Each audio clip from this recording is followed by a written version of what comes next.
muri ako kanyamuneza umukuru w'inama nkenguzamateka nyeniteka Emmanuel Sinzohagera asanzwe aserukira imbere y'amategeko ishengero rya Methodiste ini mu Burundi ari kumwe n'umutambukanyi wiwe abakenguzamateka batowe mu gisagara ca Bujumbura na bamwe mu bajejwe intwaro yari yifatikanije n'abakristo b'iryo shengero mu masengesho yo guhimbaza umunsi w'Imana. Mu nyigisho yashikirije abo bakristo yabanuye kwambara inkomezi zo mu buryo bw'impwemu mu kwirinda icaha, mu gufungura ijambo ry'Imana, gusenga no kwisonzesha. Dukeneye inkomezi kugira ngo dushobore gutaramira urugo rwacu twirinde ibyaha. Kigira kabiri, gufungura, kurya ibyo kurya. No mu buzima busanzwe udafungura nta nguvu ushobora kugira. Ndakunze gutera inkuru ati burya turakeneye gufungura ibyo kurya by'imwemu bene data. Amajambo y'Imana tuyage mu gatondo saa sita ku mugoroba. Ifungure benshi usanga atabwo tugifise kubera niturya amajambo y'Imana. Bibiliya turazitunze ntacyo dusoma.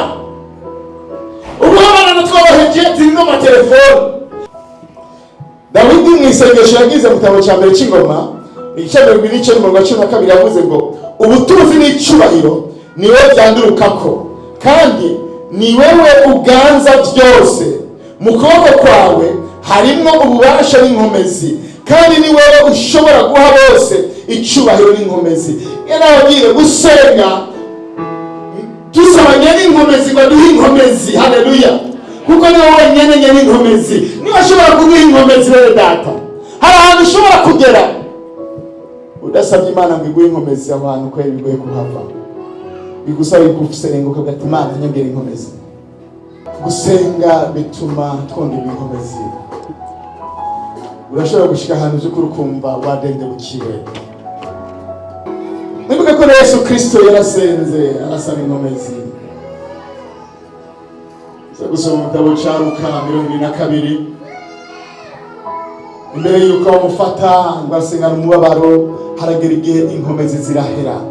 Hanyuma aravuga ngo Mana, mu mutima urabishatse ariko umubiri numva atankomezi mfise. Mu marayika baraza amusubizamo inkomezi, abona guhaguruka aragenda.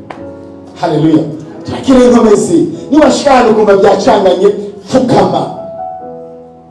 Kumwe barinda turimbira ngo biva mu gusenga. Haleluya! Inkomezi bene data tuzikura mu gusenga.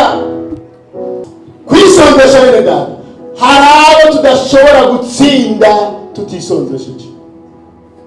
Bene data,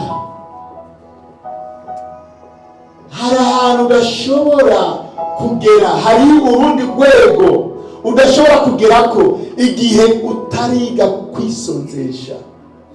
Ku muhinga mu uwo munsi nyene nyeniteka Sinzohagera yari ifatikanije n'abakristo mu ishengero ry'Urutare mu gisagara ca Bujumbura mu gikorwa c'iminsi 3 cari catangujwe n'iryo shengero.